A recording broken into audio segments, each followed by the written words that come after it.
Yo, what's going on, guys? Kryptic TMG back with a brand new video. Today we're at Bahrain in the Mustang again, and the last time I did this race I got damaged straight away, smashed straight into the back of an LMP2. So I don't actually know my pace around here. We're in a pretty stacked field. We've got Gasol, Faulkner and Barkley in front of us, so it's going to be a pretty interesting race trying to keep up with those guys. I didn't do much practice before this because I've already done practice prior, so I kind of knew, where the car was. I just didn't know my actual pace because I had damage straight away. So all I needed to do was get a good start this time, and we should be on for a pretty decent race. But you can see we hit the pit limiter twice because I thought I was going to jump the start because I was actually doing 38 miles per hour. So we managed to get away with it without getting a drive-through. But at the same time, we've had an absolutely terrible start. We've actually dropped all the way down to 9th before we even get to turn 1. So bad start. We've got to try and recover, see if we can get back up at least to 4th position because that's where we started. But yeah, terrible start. You can see we get a warning there, so we have to let the guys in front. But there's Carnage in front. Bomboclat! Oh my god! Somebody clip that, please. That is my thoughts exactly, as we managed to scrape through without getting any damage. And that was Matthew there. He managed to dodge the Carnage. I just followed his line because he got through, so I got through. If I would have went right, I would have been absolutely chalked because there was just cars everywhere. But we somehow managed to survive. I'm in 8th position now, and it's just about trying to work our way forwards. It was going to be a tough race because the pace pretty much through a lot of the top 10 tends to be pretty decent. Even if you're a few tenths faster, it's not that easy to overtake unless guys in front of you make mistakes. You can see we're getting challenged again. Guy goes round the outside, and yeah, this is what I mean about LMU, man. Because you can sort of race through corners side by side, you're never safe. If you brake early, you're always susceptible for someone to send it up the inside or round the outside.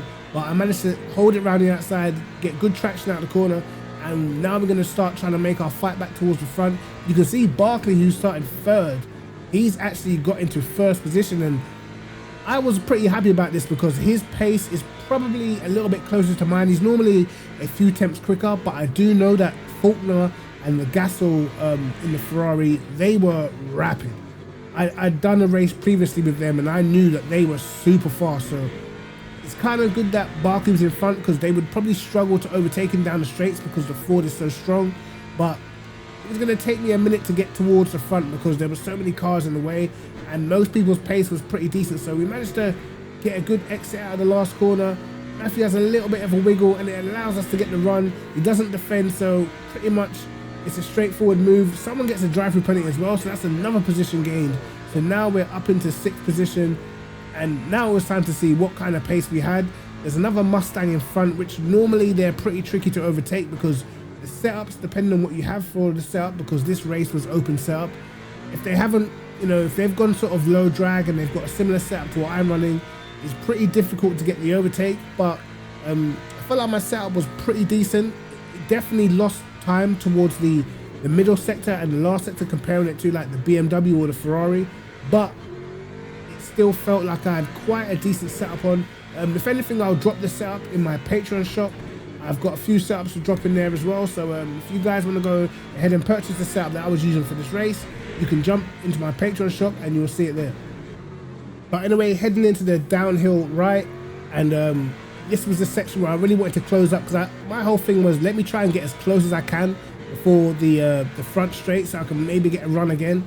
But we were pretty decent through this corner. You can still see there were LMP2s behind as well that got caught up in the crash on lap 1. And this guy in the LMP2, he was a little bit of a hazard. He wasn't obviously in a faster car, but he was kind of all over the place. So I just wanted him to get through cleanly, but he just kept getting through and making mistakes. So he got a little bit frustrating at times. But as you can see, we're carrying a lot more speed than the Mustang. He's got loads of understeer through there. And we managed to hook the car up so nicely, very tight on the exit here, but managing to carry so much more speed. We get down the inside, and that's a pretty nice move up into 5th place. Only 1 position behind where we started now, so that was sort of the main goal. We're already 5.6 seconds, 5.5 seconds behind the leaders. So yeah, closing the gap to them is pretty much impossible because they were so quick. They were seriously fast in quali as well. So yeah, we were pretty much aiming for 4th. I think I was ranked like 4th in the lobby or something like that. So wasn't too bad, but we were lapping decently. 2:01.8 on that lap, even after doing a couple of overtakes. So it's not too bad. A guy that was a lap down coming out of the pits, managed to get past him in time, and now it's all about closing down the BMW. What I have noticed as well with this race is the fuel consumption on the BMW is amazing. So because there is a pit stop, you kind of have to make sure, if you're racing someone in a BMW, you kind of have to make sure you at least have a 2 or 3 second gap on them, because their pit stop normally is going to be 2 to 3 seconds shorter than yours, because they have such good virtual energy consumption, or fuel consumption, any which way you want to say. But yeah, that was my thought process, is I know this guy is going to be using less fuel than me by the time we get to the pit stop, so I kind of need to make sure I'm in front of him, because you know, it's going to be pretty difficult to pass him after the pit stops once your tyres are worn and you don't know what condition your car's going to be in. So we're flying along, definitely closing the gap. We've got a purple first sector, which I was pretty happy with. You know, we were absolutely sending it on this lap to try and catch up, but of course you can see we've actually closed the gap by 3 or 4 attempts to Barkley on this lap, so we're actually having a pretty good lap. And there goes the LMP2 spinning out once again. So yeah, he was just pretty much in the way at this point. We were on a pretty decent lap. This was sort of the section of the track where I felt like I lost a little bit of time compared to the front runners. They seem to be very fast through here. This corner I kind of struggled with, a lot of understeer, and maybe just wasn't getting on the power early enough, but seemed to be a bit of a problem corner for me. Not sure why, but anyway, we were on a decent lap. Green middle sector, not as fast as the guys up ahead. Gasol was all over Barkley, just 2 tenths behind, but I'm pretty sure down the straight the Ferrari's going to struggle. We come out of the last corner, we lose a little bit of time. We're about to set a 2:01.0, which is faster than the leaders, but Faulkner 2:04, which was pretty much what I did in quali. So absolutely insane pace by the guy in the Aston, and yeah, couldn't do anything to match that sort of pace. I was kind of just hoping they all got held up, to be honest. I was hoping that the LMP2s would slow him up when he tries to get through him, and hopefully it would bring us back. But even the guy in the BMW in front, he wasn't actually losing that much time, so I was going to have to be consistent. And you can see he's already using less energy than we are, so it is what it is. Faulkner in the Aston was using more energy because I think he was so fast, to be honest. So yeah, pretty tricky to catch up. As long as I got 4th though, I think I'd be happy with that. Particularly the fact that I had to battle my way back to 4th after the first corner. It was a bit of a calamity start for me, but nevertheless, we're working our way through. So after a few laps, we managed to close the gap down to the BMW. You can see now we're pretty much in the slipstream. He's lapping about a second a lap slower at the moment, so we are making up quite a lot of ground. But still, as you can see, his virtual energy efficiency is still better than mine. You just, in this race, you don't really have time to really save energy, man, because especially if you don't get away well and you're not stuck right up behind someone, you're not right in the front, you kind of just end up burning up your virtual energy. And yeah, it just is what it is, man. For longer races, I would always say strategically is a very good idea to save fuel whenever you can, or save virtual energy. You guys know what I'm talking about. In races, it is always a good idea to try and save as much virtual energy as you can. If you were in a race where you have to do a pit stop, it is nearly always beneficial. Unless you're just well off the pace, then it's not going to matter. But if your pace is close, that extra virtual energy could be the difference between different strategy calls. Maybe the race starts raining at a point, and if you don't burn up your energy, then you might get to go a lap further. And you know, even 1 lap fresher tires when the track's going from dry to wet is a massive advantage. As you guys saw if you watched the VMS last weekend, I think not weekend just gone, the week before that at Fuji. I think Pelesny in the Ford, I think he had 1 lap fresher wet tires, and he came from absolutely nowhere to win the race in a very stacked field. So very important, if you can, to always try and save their energy. But in these races that are a little bit shorter, only 35 minutes, I just couldn't. But you can see now the percentage between me and the BMW in front has now gone to a 2% difference. So the BMW very efficient, and we must have missed it. Barkley actually made a mistake, so he's gone from the lead and he's dropped down to 6th position right now. So we're now fighting for a podium because Barkley has dropped it somewhere. Not sure where it was, but yeah, we're up into 4th position where we started, and now we definitely need to make sure we make a move on this guy in the BMW, because as you can see, the gap between the virtual energy is just getting bigger and bigger. Now 3%, so he's really doing well on the virtual energy consumption. And again, we've got this LMP2 catching us once more because he's binned it so many times, and at this point he was just literally just in the way, you know. And this happens a lot in multi-class races. You get some of the guys at the back of the LMP2s or hypercar fields that genuinely are not very experienced. Some, I don't even know how they got into split one a lot of the times, but they're just all over the place. And even though they're in a much faster car, you can see they take corners so much slower, so a lot of the time you kind of have to jump on the brakes when you're around them, because they're just a little bit all over the place and they're very unpredictable. So we lost quite a lot of time there, and we're gonna have to, you know, reel that time back in again. The guy in the BMW makes a mistake, outbrakes himself for the double left-hander. Very easy to do, particularly when you've got tire wear and stuff like that. What I have noticed about the Mustang though, and again is pretty similar with the Aston, is that it does kind of struggle to warm up tires, man. It doesn't warm up the tires that well. What I do know about the BMW and the Ferrari is they warm up tires instantly. So whenever you're doing a race in cooler conditions, do not be surprised at the beginning of the race when the BMW and the Ferrari are able to absolutely just get off, because they warm up tires sufficiently. That's why they're always fast in quali, because a lot of the times in quali, if there's no tire warmers, it takes a few laps to get your tires up to scratch. And that's one of the impressive things about the Ferrari and the BMW. But of course, there are other benefits to having a car that takes its time to warm up tires. Tends to be a little bit better over the duration of a stint. I would say right now, over the duration of a race stint, the Aston Martin is probably the car to beat. Very, very good on tires. So what you suffer with, you know, in the lower in the cooler conditions, you definitely benefit when it gets hotter. So yeah, that's one of the reasons why the Aston's one of the front running cars, particularly if you're doing open setup. And I need to try it, man. I definitely need to get back in the Aston and give it a go.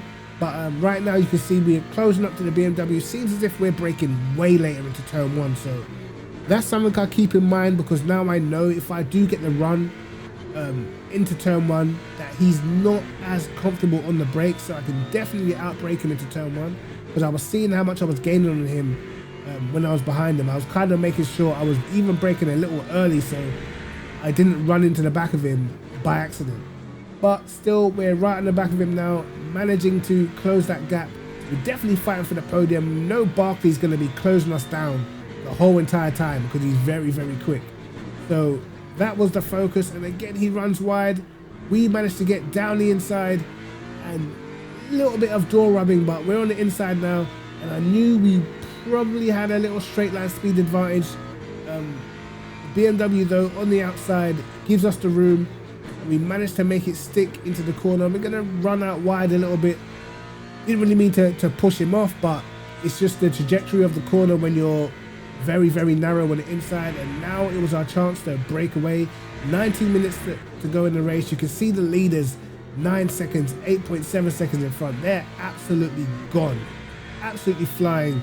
And I told you, if those guys get in front, their pace was crazy. So we kind of needed Barkley to stay in front to try and keep them honest and see what we could do around the pit stops. But in the end, I think he must have made some sort of mistake or something like that, or I'm not sure what happened. But he definitely lost a load of positions. But he's on his way, making his way back towards the front. He's only 2.2 seconds behind us, so he's flying still. The lead is, the guy in second still doing 2 minutes point 4. Is crazy pace. So yeah, he was putting Gasol under pressure. So I wonder what would happen if the Aston Martin got in front, because he seems like he's got even more extra pace, which is crazy considering how far they are already ahead. But you can see now our virtual energy percentage is 32 and the BMW behind is 35. So now there's a 3% difference, which is quite a lot. And if it gets towards one extra lap, we know his pit stop will be quite a bit shorter. So now heading into turn one, and you can see Barkley's caught right up to the BMW. We haven't actually managed to gap him that much And what do you guys see? And Faulkner at the side of the track on the right has stopped the car, so now we're up to second position. And I was thinking, yo, what is going on? Why is everyone just dropping back or dropping like flies? And we're now in second position, so even better for us, better for our driver ranking as well. We really needed to get our driver rank up. We're trying to get to silver 3, which is no easy feat. I almost was silver 3 before, but then I had a load of bad results. So recently it's been going not too bad, so we're still trying to have some good races, trying to rank up some more. But I definitely need to gap this BMW because the percentage difference now is up to 4% difference. I'm on 14%, he's on 18%, so he's going to end up doing an extra lap and having a much shorter pit stop. So I need to use this time now to really extend the gap, because yeah, he was doing so well in his virtual energy. And man, like, it's such a mind-boggling thing where you feel like you've got the pace and you're faster, you're in front, but it still doesn't matter if you're not able to open that gap before the pit stops, because they're going to come out in front of you. If they know how to defend, you're probably going to struggle to beat them. And that's one thing you always have to, have in your mind, is the pit strategy. So we're pushing on. We're about 4 tenths down on our fastest lap at the moment, and we've got one more lap before we pit. So I literally have to send it on this lap. I need at least a 2-second gap before I pit, because he's going to end up jumping us. And I was hoping him and Barkley would start fighting, so he would lose a little bit of time in the wheel to wheel battling. But 1.3 seconds is not going to be enough. We need more. I do a 2:01.3, which is a decent lap at this stage. He does a 2:01.8, so he was about half a second slow. So we need another similar lap to that as we go into turn 1. Overshoot it just a little bit, but Barkley sends it down the inside, and that is going to help us, because now the guy in the BMW is losing time. And you can see, even if you look behind him, Matthew's still got 15%, so he's doing even better on his fuel. So he's probably going to do maybe 2 extra laps, which is crazy. So he's managed to save a lot of fuel, so his pit stop is going to be quite a lot shorter than ours. So you never know where these people are going to come out or feed back into the race. It's about an 8.4 second gap to Matthew at the moment.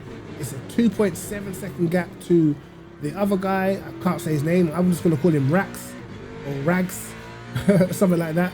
But yeah, as you can see, 2.7 seconds. That was on the cusp of whether that was enough. I need to have a very, very good in-lap, but we actually go wide in the double left-hander. But because Barkley's jumped him, he pretty much is stuck, kind of. I wouldn't say stuck, because Barkley's probably a lot faster, but now we knew we were racing Barkley, and he's going to be pitting the same time as us. So hopefully our pit box is in a good place, and not somewhere right at the beginning of the pit lane where when other people come in, it's a little bit dangerous leaving the pit lane, because you're not ghosted. So if you're not ghosted, even if you try to drive straight and someone else's pit box in front of you and they turn in, you can get damage in the pit lane. So there's no saving you. We definitely weren't racing the leader. He was just gone. He had so much pace. But Barkley's slightly starting to close the gap. Not the best last corner. Now let's try and push it all the way to the line. You can see it wasn't a great in-lap, but we sent it as much as we could, and I was a little bit tentative into the pit lane, so Barkley did close the gap up. And luckily for us, our pit box was all the way down the end, so Barkley's one was right by the beginning, so he was going to have to be careful when he came out, because most people will be pitting now.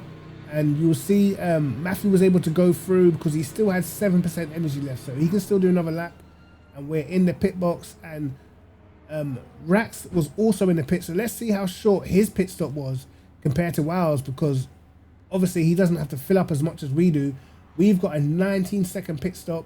We were about 2.8 seconds in front, and that's what I mean. I was so lucky with the timing. I managed to get out of the pit lane, and Rax, he didn't make up that much time because he took extra fuel.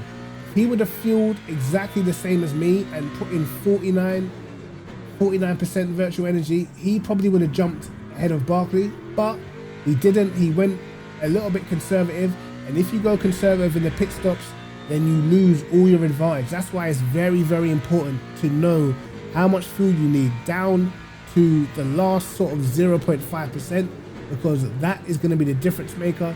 If you do tend to opt to go safe and all these sorts of things, then the whole virtual energy advantage that you have is just wiped out straight away, because your pit stop will just be exactly the same time as someone else who's got, you know, less virtual energy. So, you know, it's one of those things where you do have to get your pit strategy right. You know, not like Ferrari, not like what we saw on the weekend with Ferrari. And guys, let's talk about Ferrari for a second. I know this is during a race, but man, Ferrari, man, geez, it doesn't surprise me whatsoever. I kind of knew this was going to happen with Ferrari in F1. I was waiting for it. I was waiting for the Hamilton fans to be introduced to what Ferrari is really like, and now they see all those years where Vettel was battling Hamilton for titles. Bro, you're not winning a title at Ferrari with how things are currently at that team. The only reason why Schumacher was successful there is because he brought all his own people. But how Ferrari operate, nobody is going there. If we look at Ferrari as a whole, they've probably had the best driver lineups in history. They've had Prost, Schumacher, Raikkonen, Alonso, Hamilton, Leclerc, Vettel. They've had all these guys, and the only people that won a championship were Schumacher and Raikkonen, which was really on the back of the Schumacher era, so not a surprise, you know. But you can see that's why they struggle. They just, strategically, they are so poor. It's a joke, you know. And just welcome all the Lewis Hamilton fans that were expecting this to be an easy ride, expecting him to come in here and win a championship at Ferrari. I'm gonna tell you now, mate, it's not gonna happen. By the time we get to 2027, I don't even think Hamilton's even gonna be there anymore. You know, because I know one thing is that, you know, he gets agitated and he will criticize the team publicly, and I know from the past that is pretty much the worst thing you can do when you drive for Ferrari, because they've got so much ego, so much pride. They won't allow any sort of public disrespect, and you won't last long, man. And that's just the reality of driving for Ferrari. So that's what it is. But Barkley, because we've been held up by the LMP2s, Barkley is literally all over us. So it took no time at all. I was just getting traffic in the wrong places. Nothing I can really do. But now Barkley's right behind us, going into the double left-hander at the moment. And he actually sends it down the inside. And I was surprised he managed to get stopped, but he actually did. Very, very good on the brakes there. That was definitely weak from me on the brakes. I wasn't expecting to send it down the inside, but he managed to get it slowed down. So, you know how it is on this game. You leave the door open, you pay the price. That's just what it is. And we'll try and fight it back. I know he's probably going to be a little bit quicker, but at this stage of the race, we might be able to stay with him if we can keep in the slipstream and try and carry some speed through this corner. Kind of parts on Apex. LMP2's coming through at the same time. Always a struggle. But we let him through with no problems. Managed to stay on the back of Barkley, but this is loads of LMP2s coming through, and this is always normally works against me. You always end up getting a couple of cars in between you and the car in front. That's the frustrating thing about the mixed class races.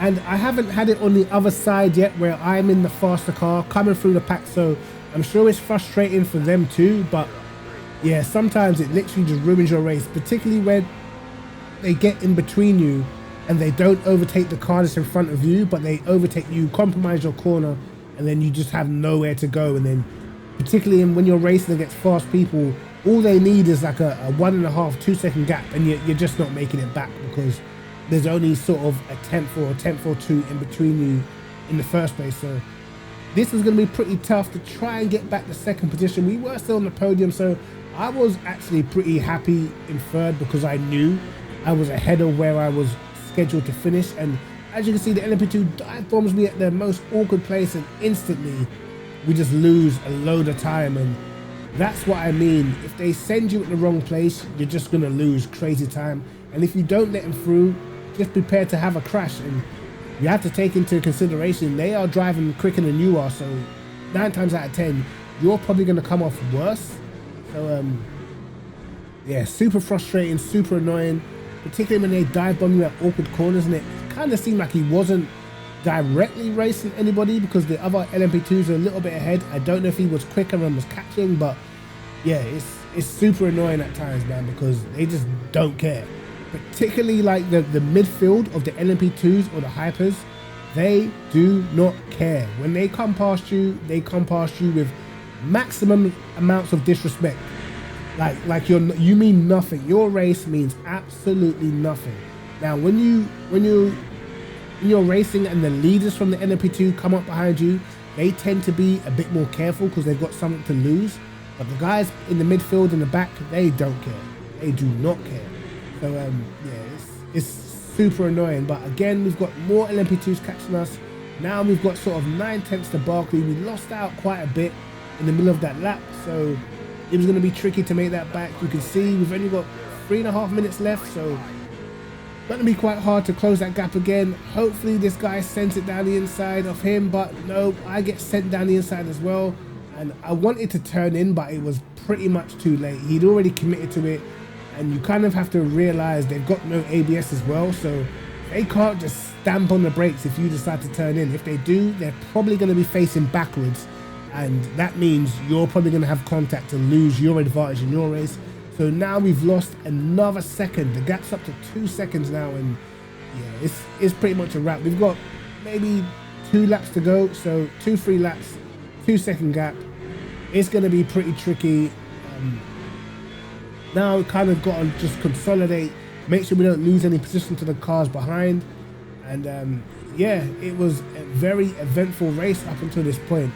We managed to survive the beginning, we managed to survive the bad start, we got a few positions by guys in front making mistakes or just pulling off the track, and now it was just pretty much making sure we didn't run out of virtual energy, because 2.5 laps remaining on the virtual energy, and I'm sure we would still have 2 or 3 laps to go, so it's going to be pretty close on the fuel. You kind of have to just make sure we get it to the end.